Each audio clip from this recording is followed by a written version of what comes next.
নমস্কার, আমার YouTube channel বাঙালি আড্ডাতে আপনাদের স্বাগত। আমার আজকের বিষয় রবি ঘোষ। এখন রবি ঘোষ সম্বন্ধে দু একটা ঘটনা দিয়ে এই ভিডিওটা শুরু করি। সেটা হচ্ছে, আমি তখন যাদবপুর বিশ্ববিদ্যালয়ে চলচ্চিত্র বিভাগের ছাত্র। তখন আমি সান্ধ্য প্রতিদিনে কিছু লেখালেখির চেষ্টা করছি। সেই সময় সম্পাদক বললেন রবি ঘোষকে নিয়ে একটা লেখা। তো রবি ঘোষের গল্ফ গ্রিনের বাড়িতে আমি গেলাম এবং সেখানে যে আমার যে অভিজ্ঞতাটা হলো সেটাই আমি আপনাদের বলি। সেটা হচ্ছে যে, রবি ঘোষকে যেরকম আমরা কমেডির একজন অন্যতম গুরুত্বপূর্ণ চরিত্রাভিনেতা হিসেবে জানি, বাড়িতে যেয়ে দেখলাম যে সেটা মিলছে না। কারণ সেখানে তিনি অত্যন্ত গম্ভীর এবং সিরিয়াস। তিনি বাড়ি থেকে নামলেন পরনে লুঙ্গি এবং গায়ে একটি তোয়ালে জড়ানো। তিনি এসে বসলেন সোফাতে। জিজ্ঞেস করলেন যে, বলো কি ব্যাপার। আমরা বললাম যে, আপনার সাথে তো আগেই কথা হয়েছিল টেলিফোনে। হ্যাঁ, ইন্টারভিউ দিলেন তিনি। তবে কারণ আমরা উঠতে যাব, তখন বলছেন যে, দেখো বাবা, এই ইন্টারভিউটা ছাপানোর আগে আমাকে কিন্তু লেখাটা দেখিয়ে যেও, নাহলে তোমরা উল্টো পাল্টা কিছু লিখে দিলে সেটা তো আমার পক্ষে ঠিক হবে না। আমরা বললাম হ্যাঁ স্যার, তাই হবে। করে আমরা চলে এলাম, লেখা দেখিয়ে সেই লেখা বেরিয়েও ছিল এবং রবি ঘোষকে সেই লেখার কপি আমরা দিয়েও এসেছিলাম। এখন আরেকটি ঘটনার কথা বেশ মনে পড়ছে। সেটা হচ্ছে যে, গুপি গাইন বাঘা পায়েন সিনেমার শুটিং হচ্ছে। সেখানে রবি ঘোষের একটা শট আছে যে, বাঘের উপর দিকে খানিকটা ঝুঁকে ওই চাবিকাঠি একটা নিতে হবে। তো রবি ঘোষের এই শট নেওয়া হবে এটা শুনে প্রচন্ড জ্বর এসে গেছে। এখন রবি ঘোষ খুবই উদ্বিগ্ন চিত্তে ঘোরাঘুরি করছেন। মানিক দা জিজ্ঞেস করেন, কি রবি, সব ঠিক আছে তো? হঠাৎ সত্যজিৎ রায় জিজ্ঞেস করলেন রবি ঘোষকে, সব ঠিক আছে তো? রবি ঘোষ বলল, হ্যাঁ হ্যাঁ, সব ঠিক আছে, কোনো চিন্তা নেই। বুঝলো, তোমার কোনো চিন্তা নেই, এটা ট্রেন। এইবারে রবি ঘোষের সঙ্গে বাঘের ট্রেনারের দেখা। সেই ট্রেনারও একই কথা বললেন, কোনো চিন্তা নেই, বাঘটা তো ট্রেন, আপনি অত্যন্ত স্বাভাবিকভাবে না ভয় পেয়ে শটটা দিতে পারেন। তখন রবি ঘোষের যে উত্তরটা ছিল সেটা অত্যন্ত মজার। সেটা হচ্ছে যে, আপনি তো বলছেন বাঘটা ট্রেন, বাঘটা কি জানে বাঘটা ট্রেন? অর্থাৎ এই যে তাৎক্ষণিক ভাবে, এটা কোনো সিনেমার সংলাপ নয়, তাৎক্ষণিক ভাবে রবি ঘোষের স্পন্টেনিয়াস একটা উইট, সেটা রবি ঘোষকে, সেটার মাধ্যমে রবি ঘোষকে চেনা যায়। যেমন একথা বলাই যায়, বলতেই হবে আমাকে, যে সত্যজিৎ রায় যখন রবি ঘোষকে নিয়ে ছবি করছেন আর অন্য অভিনেতাদেরকে নিয়ে ছবি করছেন, অন্য অভিনেতাদের ক্ষেত্রে তিনি বলতেন যে, আপনি এখান থেকে 4 পা হেঁটে এখানে দাঁড়াবেন, তারপরে ঘাটটা বাঁদিকে ঘোরাবেন, আমার ক্যামেরা সেটা নিয়ে। রবি ঘোষের ক্ষেত্রে তার অনেক ছাড় ছিল। রবি ঘোষকে, রবিকে, রবি মারাত্মক অ্যাক্টর, ওকে এসব বলে দিতে হয় না। ও এমন কিছু স্ক্রিপ্টে যা আছে তা বাদ দিয়ে এমন কিছু করে যেগুলো আসলে সিনেমাটার আরো মান বাড়িয়ে দেয়। রবির অভিনয় এমন। আর দুজনের সম্বন্ধে সত্যজিৎ রায় সেই একই মন্তব্য প্রায় করেছিলেন। উত্তম কুমার এবং সৌমিত্র চট্টোপাধ্যায়, তাদেরকেও সম্বন্ধেও তার যথেষ্ট আস্থা ছিল বলে আমার মনে হয়, এবং বিভিন্ন জায়গাতেও তিনি সেটা লিখেওছেন। এখন রবি ঘোষ কবি নন, অভিনেতা। তার বসার ঘরে থাকতো শতাব্দীর অবিস্মরণীয় বিদূষক চার্লি চ্যাপলিনের ছবি। তিনি চার্লি চ্যাপলিনের ভক্ত ছিলেন। কে না হবে চার্লি চ্যাপলিনের মতো ওরকম একজন গ্রেটেস্ট ডিরেক্টর এবং অ্যাক্টর অফ আর্থ। আমরা যারা আহিরিটোলা বা কালীঘাটে ভোট দিয়ে মিশে গেছি জনমতামতে, তারা রবি ঘোষের সঙ্গে করমর্দনের অপেক্ষায় থাকতাম। আমরা যারা বৈঠকখানা বাজারে অথবা মালদার বাস স্ট্যান্ডে পোকা ধরা বেগুন বা টোকো রসগোল্লা খায়, তারা এটুকু ভাবে সন্তুষ্ট যে আমাদেরই মতো খারাপ দেখতে কেউ বাংলা ছবিতে রাজত্ব করে গেলেন, নায়ক না হয়েও। রবি ঘোষ ভাগ্যতাড়িত হয়েই পার্শ্ব চরিত্র থেকে গেলেন, অথচ তিনি না থাকলে মনে হতো রান্নায় নুন নেই। একটু ভেবে দেখি 70-এর দশকে সত্যজিৎ রায়ের জনসংযোগ আধিকারিকটিকে কি অবিশ্বাস্য তৎপরতায় তিনি সারল্য মাখানো নিষ্ঠুরতায় পৌঁছে দিলেন। এরকম পাপিষ্ঠ অথচ ক্ষমার যোগ্য পিয়ারও তো নিয়তির আশীর্বাদ। বাংলা ছবির যে আদিতম নিদর্শন আমরা দেখতে পাই, আমাদের হাতের কাছে আছে, সেই জামাইবাবুও তো লঘু কৌতুকে জনৈক কালীপদ দাস দেখাতে চেয়েছিলেন একজন গ্রাম্য মানুষ শহরের যন্ত্রনির্ভর জীবনযাত্রায় যানবাহনের গতিতে কিভাবে নাজেহাল হচ্ছেন। এই গল্পটাই যদি প্রকৃত শিল্পীর হাতে পড়ে, তাহলে মডার্ন টাইমসের প্রায় উন্মাদ চ্যাপলিনকে দেখা যায়, যে যন্ত্র সভ্যতার চাপে রেঞ্জ দিয়ে টায়ার দিতে দিতে তরুণীর স্তনবৃন্তকেও অব্যাহতি দেয় না। রবি ঘোষের জন্ম উত্তর কলকাতায় 1931 সালে। কি অলৌকিক সমাপতন যে সে বছরই বাংলা ছায়াছবির পর্দায় গ্রাম্য জামাই শহরের রাস্তায় নাস্তানাবুদ হয়েছিলেন। জামাইবাবু ছবিটা রিলিজ করেছিল। রবি ঘোষের জন্ম নক্ষত্র তাই তো হাসির রাশি ছড়িয়েছিল। এরপর তার জীবন দক্ষিণ কলকাতায় সরে আসে, আশুতোষ কলেজে ছাত্র আর আশুতোষ কলেজে নিয়মিত শরীর চর্চা। এই চর্চা তাকে ভবিষ্যৎ জীবনে পাথেয় যোগাবে বলাই বাহুল্য, কিন্তু রবি ঘোষের জীবন নির্দিষ্ট হয়ে গেল 50-এর দশকের শুরুতে, যখন তিনি এলটিতে উৎপল দত্তের সান্নিধ্যে এলেন। উৎপল দত্ত যদি তাকে অভিনয়ের চোখ দিয়ে থাকেন, সত্যজিৎ তাকে দিয়েছেন শিল্পবোধের শিক্ষা। আর লেখক কমল কুমার মজুমদার শুধু রামকৃষ্ণ কথামৃত উপাধ্যায় নিয়ে একটি অমোঘ উপদেশ দিয়েছিলেন, বাবু রস খাজা হয়ে জীবনটা কাটিয়ে দাও। এই নিয়ে একদিন যার ব্যাংসাল কোর্টে কনিষ্ঠ কেরানি হওয়ার রবীন্দ্রনাথ ঘোষ দস্তিদার হওয়ার কথা ছিল, তিনি হয়ে গেলেন আমাদের সভ্যতার অনিবার্য বিদ্রোহ, সব অর্থেই বরিশালের বাঙাল। তারপরে গল্প ছোট। 60-এর দশকের শুরুতে রবি ঘোষ অরবিন্দ মুখোপাধ্যায় পরিচালিত কিছুক্ষণ ছবিতে অভিনয় করলেন। 1961 সালে একই সঙ্গে কোর্টের চাকরিতে ইস্তফা দিলেন, আর মতান্তরে এলটিজির সঙ্গে তার পেশাদার যোগাযোগ ছিন্ন হল।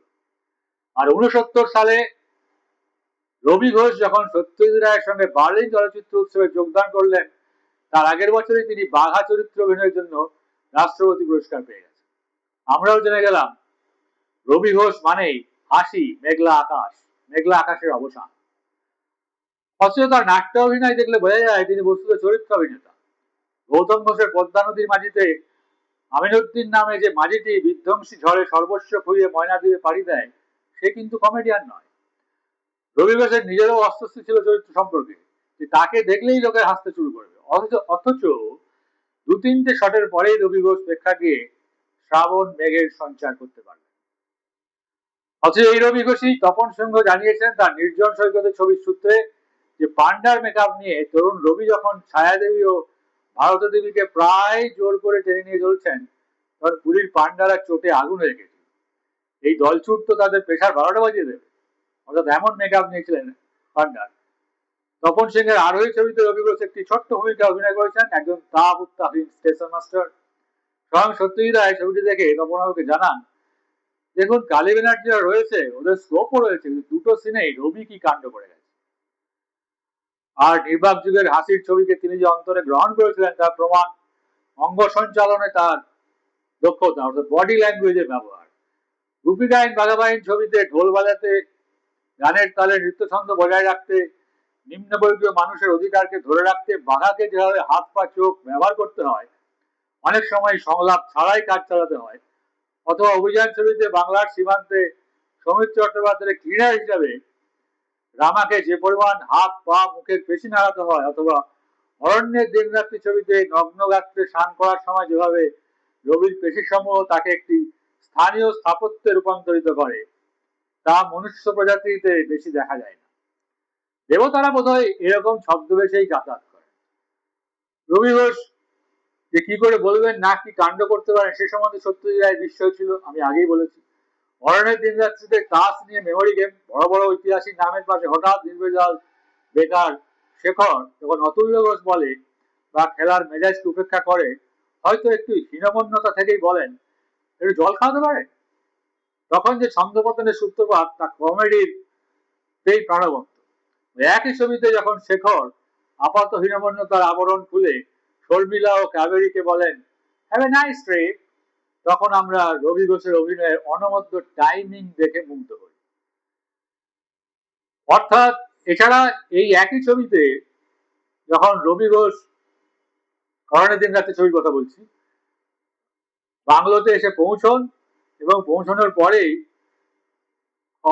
কলকাতা থেকে নিয়ে আসা খবর কাগজে আগুন ধরিয়ে খবর কাগজটাকে জ্বালিয়ে দেন, তখন সৌমিত্র চ্যাটার্জি বলেন, রবি ঘোষ তখন বলেন যে আগুন ধরবার সময় যে সভ্যতার সঙ্গে সব যোগাযোগ বিচ্ছিন্ন করে দিল।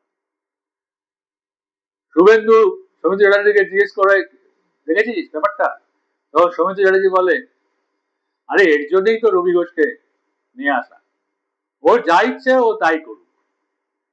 তার যে কাটা কাটা সংলাপ, পজ দিয়ে দিয়ে যে সংলাপ, সেগুলো অত্যন্ত গুরুত্বপূর্ণ ভূমিকা পালন করেছে তার অভিনয় জীবনে বলা যেতে পারে। রবি ঘোষের অভিনয় লাইন ড্রয়িং নয়, অনেকটা অয়েল পেন্টিং এর মতো। সেখানে রং উপচে পড়ে।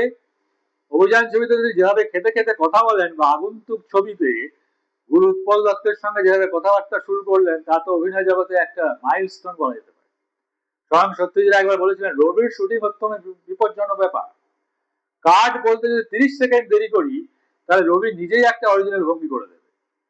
অন্তত বাংলা ছবিতে রবি ঘোষের অভিনয়ে এরকম অজস্র মুহূর্ত হয়ে আছে, যেখানে তিনি হাত নেড়েছেন, কেন নেড়েছেন তার সহঅভিনেতা বা পরিচালক চট করে বুঝতেই পারেন, কিন্তু তুলির অমোঘ টান হয়ে থেকে গেছে।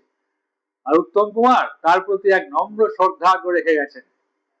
ওর পাশে অভিনয় করতে সবসময় ভয় হয়, আমরা হয়তো জাঁকিয়ে কিছু করার চেষ্টা করছি, আর রবি মাত্র কয়েক সেকেন্ডে থেকে এমন কিছু একটা করবে যাতে ও গোটা দৃশ্যটাকে টেনে নিয়ে বেরিয়ে যাবে, লোকে হেসে গড়িয়ে পড়বে। এখন ধন্যী মেয়ে ছবিতে তিনি একেবারে ছোট হাফ প্যান্ট পরে রেফারি, ঠোঁটে হুইসেল। তিনি হাড়ভাঙা গ্রামের মানুষ, তাদের ক্লাবের সঙ্গে কলকাতা দল খেলে, ট্রফি জিতে নিতে এসেছে। গ্রামের ক্লাবের প্রেসিডেন্ট জহর রায় প্রচন্ড উত্তেজনায় অস্থির, কি হয় ভাব। তার হাতে বড় দোলনা বন্দুক। প্রথম দিকে হাড়ভাঙা যেই গোল দিয়েছে কলকাতা দলকে, সঙ্গে সঙ্গে খুশিতে লাফিয়ে উঠে সরে যান। রেফারির মুখের দিকে তাকিয়ে একগাল এসে বলেন, তোমার সব বকেয়া খাজনা মুকুব করে দিলাম। আবার যে কলকাতা দল গোল দিয়ে সঙ্গে সঙ্গে রবি ঘোষের দিকে তাকিয়ে বলে, ঋণ মুকুব নয়, ডাবল হয়ে যাবে। এই সময় রবি ঘোষের চেহারাটি দেখবার, এক্সপ্রেশন দেখবার। আর এক জায়গায় তিনি যেহেতু গ্রামের মেয়ের রূপী জয়া ভাদুরীকে বিয়ে দিচ্ছেন, সামনে বন্দুক হাতে বসে পাহারা দিচ্ছে মামার জহর রায়। মন্ত্র জানেন না পুরোহিত, তার আগে ওরা রেকর্ডে মন্ত্র পাঠ হচ্ছে।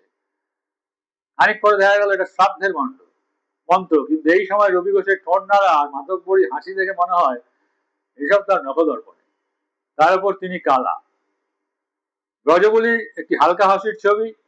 নায়ক উত্তম কুমার, যার নাম ব্রজরাজ কর্ফর্মা, তার অফিস কলিগ রবি ঘোষ, যার একটা মস্ত গুণ, খুব ভালো ছবি তুলতে পারে, আর সেজন্য ব্রজরাজ তার যে কোনো কাজে তাকে ছবি তুলতে ডাকে।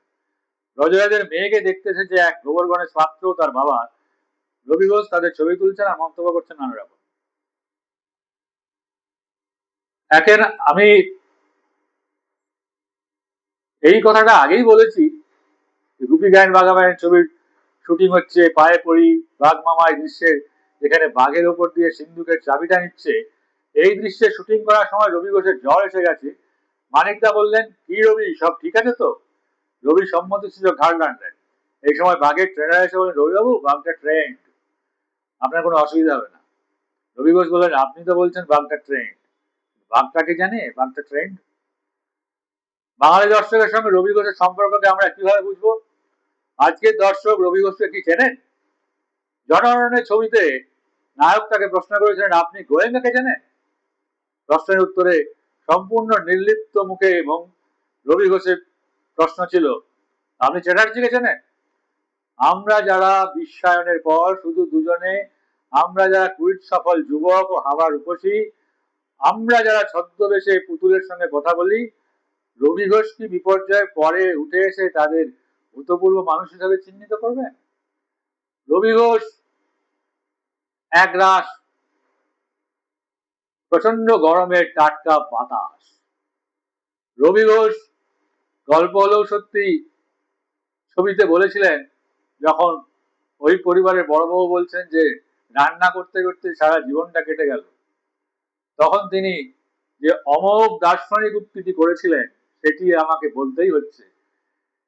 তিনি বলেছিলেন যে আপনার তো রান্না রান্না করেন, তো রান্নাঘরেই আপনার মুক্তি, আপনি তো কোনোদিন ম্যাজিস্ট্রেট হতে পারবেন না, তাই যে কাজটা করছেন সেটাই ভালো করে করুন। অর্থাৎ চাকরের এই বৃহৎ জ্ঞান, চাকরের এই জ্ঞান দেওয়ার যে ক্ষমতা, সেটা রবি ঘোষ করে দেখিয়েছিলেন গল্প হলো সত্যিতে, এবং বড় গিন্নি সেটাকে মেনেও নিয়েছিলেন। তাকে বলেছিলেন যে আপনি তো ম্যাজিস্ট্রেট হতে পারবেন না, আপনি একজন বাড়ির গৃহবধূ, রান্নাঘরেই আপনার মুক্তি। কতখানি বড় একটা দার্শনিক সংলাপ রবি ঘোষ তার নিজস্ব ভঙ্গিতে বলেছিলেন। এখন এই এপিসোডটি যদি আপনাদের ভালো লেগে থাকে, তাহলে আমার চ্যানেলটি সাবস্ক্রাইব করবেন, শেয়ার ও কমেন্টও করতে